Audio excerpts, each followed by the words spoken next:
dua video yang menjadi sumber ketakutan dari teman-teman semuanya. Pertama, didatangi DC ke rumah, kedua, diproses ke jalur hukum. Ya, karena memang itulah dua hal yang selalu dicemaskan dan ditakuti oleh teman-teman semuanya. Kali ini adalah soal penyadapan handphone. Ya, habis itu pelacakan lokasi sampai penyebaran data, yang mana ini sering kita dapatkan dari pinjol-pinjol legal. Mungkin teman-teman juga sudah nggak heran ya kalau saya sampaikan itu pelacakan lokasi, penyadapan handphone, penyebaran data. Mungkin sudah nggak heran lagi gitu, karena hal-hal seperti ini sering diucapkan oleh debt collector. Ya, dan saya mau membuka juga satu data, yang mana data ini telah disampaikan oleh Otoritas Jasa Keuangan bahwasannya data ini harus diikuti oleh yang namanya semua pinjol legal. Tapi faktanya bertolak belakang. Tapi tentang penyebaran data, pelacakan lokasi atau penyadapan handphone sampai dengan mungkin caci maki yang selama ini. Oke. Kita masuk dulu ke 3 aturan yang dibentuk oleh OJK. Anda boleh lihat di sebelah sini. Kenapa hal ini selalu berulang kali saya ingatkan buat teman-teman semuanya, tentang akses camilan, kamera, mikrofon, lokasi. OJK menegaskan bahwasannya pinjol cuman boleh mengakses 3 hal ini saja. Dan OJK juga mempertegas kalau ada pinjol mengakses di luar dari hal ini, di luar dari kamera, mikrofon, dan lokasi, berarti itu bukan pinjol legal dan ilegal. Alhasil kita menemukan saat ini dilakukan oleh pinjol-pinjol legal. Oke, saya bertanya dulu buat teman-teman semuanya, dari pinjol mana hari ini yang ingin menyebarkan data Anda atau ingin menyebarkan data-data kontak Anda? Isi di kolom komentar dan Anda perbandingkan dengan 3 hal yang jelas disuruh oleh OJK dan tidak boleh lebih dari hal ini. OJK hanya menyampaikan kamera, mikrofon, dan lokasi. Sekarang pinjol mana yang sedang menekan Anda, mengancam Anda bahwasanya mereka ingin menyebarkan data dan melakukan tindakan-tindakan yang mungkin membuat Anda ketakutan? Boleh isi dulu di kolom komentar pinjol apa saja, karena ini paling banyak dilakukan oleh pinjol-pinjol legal. Tentang penyebaran data, penyadapan handphone, dan pelacakan lokasi, sebenarnya kan hal ini sudah dipertegas, tidak boleh dilakukan lagi oleh pinjol legal. Ya, udah sejelas itu OJK mengkonfirmasi, cuman dibolehkan kamera, mikrofon, dan lokasi. Dan pertanyaannya, kenapa debt collector selalu melakukan penekanan dengan data Anda? Bukankah sejak awal pengajuan mereka lebih meminta KTP, meminta foto kita, ya, meminta beberapa hal yang mereka butuhkan di dalam hal itu? Kenapa kita telat bayar? Ini yang akan menjadi senjata bagi mereka. Anda harusnya bertanyanya seperti itu. Bukan malah Anda dikit-dikit ketakutan, dikit-dikit baper, dikit-dikit cemas. Enggak. Ya, kenapa mereka bilangin kita akan tracking lagi nih? Ya, kita akan coba cari lagi, kita akan coba lacak lagi. Kenapa mereka melakukan hal itu? Ya, teman-teman harus paham apa penyebabnya.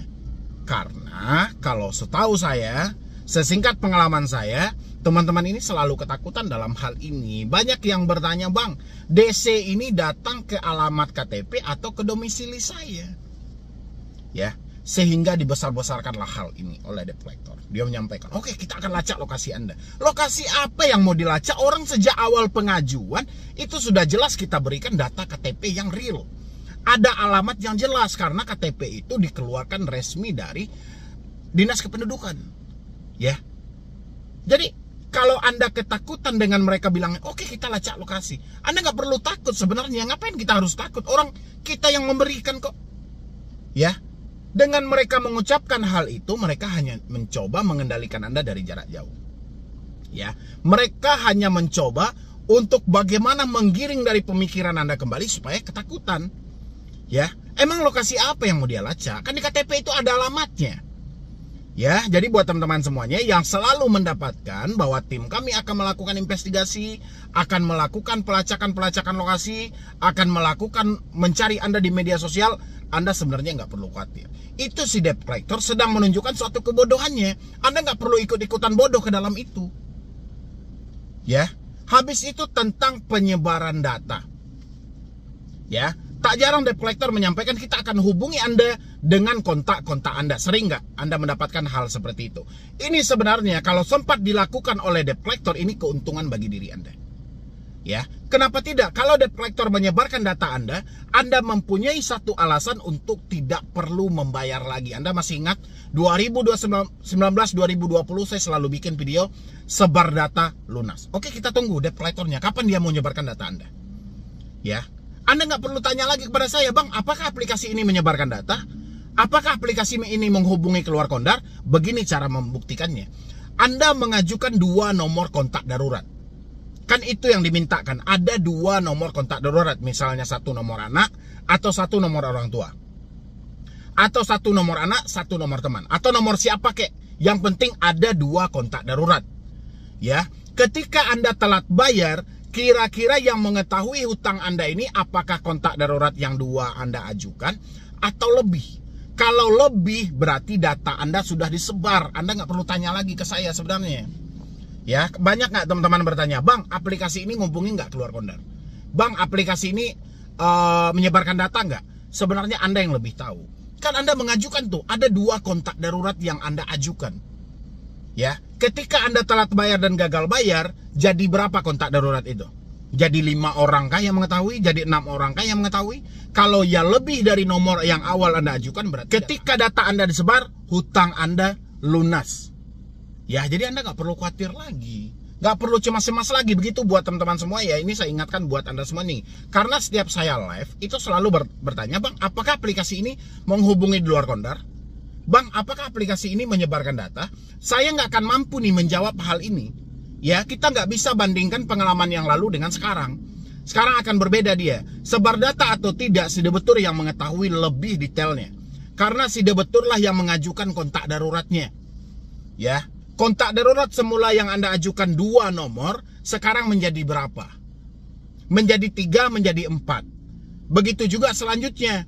Kalau kontak darurat Anda sebelumnya Anda ajukan 2, tiba-tiba Anda gagal bayar menjadi 5, berarti mereka mengakses kontak Anda. Balik lagi ke aturan yang awal tadi. Mereka yang katanya mengakses kamera, mikrofon, dan lokasi, ternyata mereka juga mengakses kontak. Ya. Saya sering, Bang, mendapatkan ancaman seperti itu. Iya, ancaman itu selalu dipakai. Karena saya selalu sampaikan kenapa debt collector melakukan ancaman itu. Karena dia selalu berhasil. Seandainya saja debt collector gagal ketika melakukan ancaman itu, mereka nggak akan pakai lagi. Ya, gagal dalam arti Anda tidak terpengaruh. Anda tidak ketakutan. Ya, mereka mungkin nggak akan pakai lagi. Habis itu juga yang sering ditanyakan tentang penyadapan handphone. Ini sering banget disalahartikan oleh teman-teman. Ada yang bilang disadap melalui email. Ada juga debt collector yang menyampaikan terang-terangan, Anda mau ganti nomor pun, kami tetap aja ya bisa melacak handphone Anda. Ya, kita buktikan. Saya berulang kali menyampaikan, ayo kita buktikan. Jangan hanya cerita, ayo kita buktikan. Anda cabut kartu Anda, reset HP Anda ke setelan pabrik, masuk dengan nomor baru, standby-kan HP Anda selama 2 minggu. Ya, ada atau tidak nomor yang menghubungi Anda? Nggak usah Anda bagikan ke siapapun dulu. Baik itu ke teman, ke saudara, ke ini. Nggak usah, nomor baru Anda masukkan ke dalam handphone Anda, registrasi lagi, habis itu Anda taruh aja standby-kan handphone Anda dalam keadaan hidup selama 2 minggu. Kita buktikan, kalau memang dia akses melalui email, dia akan tahu nomor mana aja yang akan Anda pakai. Karena yang dia sadap sistem handphone. Tapi kalau itu semua hanya cerita, tidak akan ada yang menelpon Anda. Ya, begitu membuktikannya teman-teman semuanya. Jadi nggak semuanya kita harus percaya dengan ucapan itu. Penyebaran data lah, menghubungi di luar kondar lah, ya penyadapan handphone lah gitu loh. Jadi Anda nggak usah besar-besarkan hal ini. Hidup kita sudah sulit kok. Ya, semua yang dilakukan debt collector itu karena Anda semuanya. Karena Anda selalu ketakutan sehingga debt collector ketagihan melakukan hal-hal yang seperti itu. Ya, ini saya pesan buat teman-teman semuanya. Dimanapun Anda gagal bayar, dimanapun Anda telat bayar, aturan sudah ada. OJK cuma membolehkan mengakses kamera, mikrofon, dan lokasi. Kalau ada yang menekan ingin menyebarkan data, menyadap handphone, melacak lokasi, Anda tidak perlu takut.